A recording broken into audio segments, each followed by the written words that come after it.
Wake that ass up Early in the morning. The Breakfast Club. Morning, everybody. It's DJ Envy, Angela Yee, Charlamagne the Guy. We are The Breakfast Club. Now, if you just joined us, we're talking Will and Jada Pinkett Smith, all right? She has a show called Red Table Talk, and she brought herself on Red Table Talk to talk about the allegations of August Alsina, of him saying that they had a relationship. She confirmed this allegation at first by saying it was an entanglement. And I think Will cleared it up and he said, entanglement? Don't you mean relationship? And she basically confessed of having relations with August. You and I decided we were going to take our space, and what happened? Yeah, and then I got into an entanglement with August. That's what I said. An entanglement? Yes. Yes. A relationship? Yes, it was a relationship. Absolutely. So we're opening up the phone lines and asking, what do you think? Well, my last name is Pinkett Smith. Winfrey knows Carter, so you can chastise your family and tell them the truth. And Jada Pinkett Smith was dead ass wrong.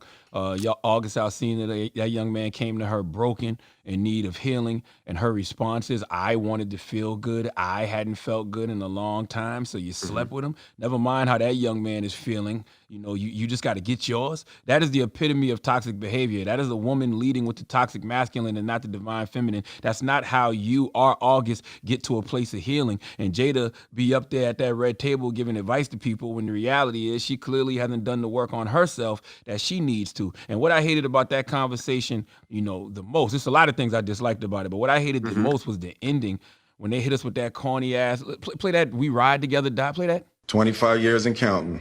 We ride together. We die together. Bad marriage for life. We ride together, die together, bad marriage for life. What was that?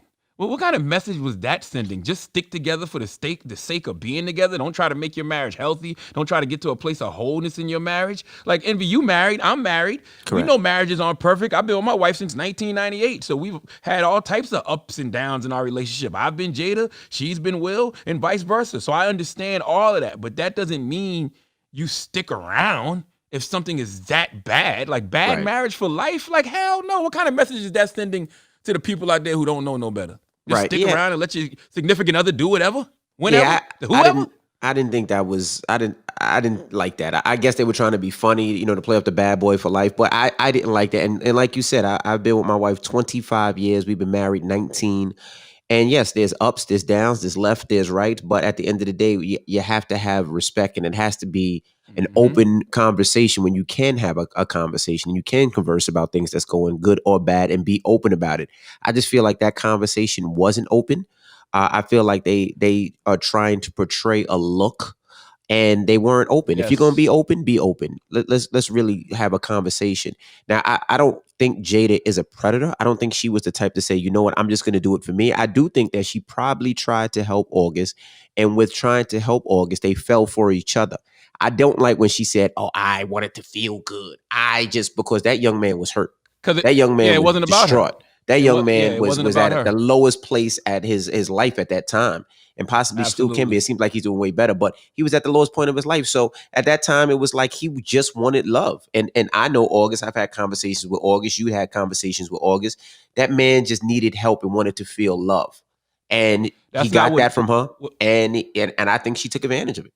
Yes, and what Jada displayed, that's not what healing looks like, because you can't continue to hide things while claiming to be transparent. You know what I'm saying? Like, you got to be all the way honest. Don't give us anything at all. And, Queen Jada, like I said, she's been up there giving advice when the reality is she clearly, truly hasn't done the work on herself. This is why I consider myself a mental health advocate and not a mental health expert. As an advocate, I can only point people in the direction of where to get the help they need. I really can't offer any help other than that. And I think sometimes when I watch Red Table Talk, I see Jada acting like a guru, acting like an expert, a person who has it all together, when clearly she doesn't. And that's fine. But just say you're going through your process, point people in the right direction of the experts, and don't front like you're healed when you're really broken.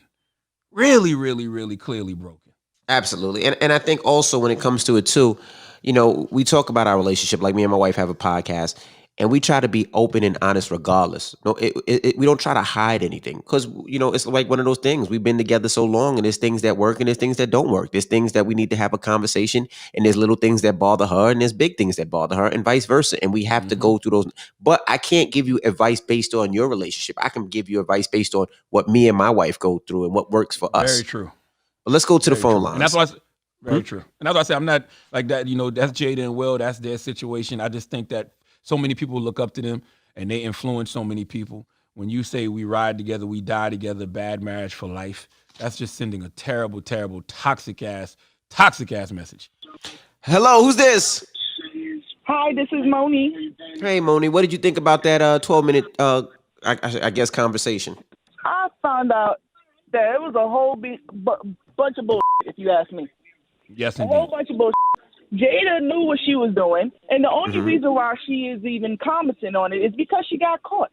So she just trying to protect her image while Will looking like he's suffering over there, looking like a lost puppy, knowing damn sure well he knew what was going on with their swinging ass. Okay?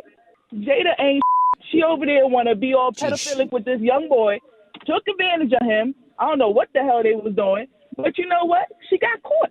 She got caught. Now let's not say pedophilic. Now, I mean, Jada was 43 at the time. August was like 23. Right. That's not. I don't even know if pedophilic is a word, but that's not pedophile. No, not at all. She's not a pedophile. Stop it. Not gonna do all that. I do think that Will Smith wished that he had that little zapper from the Men in Black, so he could just zap himself and forget all of this ever happened. Absolutely. I definitely got that feeling. Well, 800-585-1051. We'll take your calls when we come back. It's the Breakfast Club. Good morning.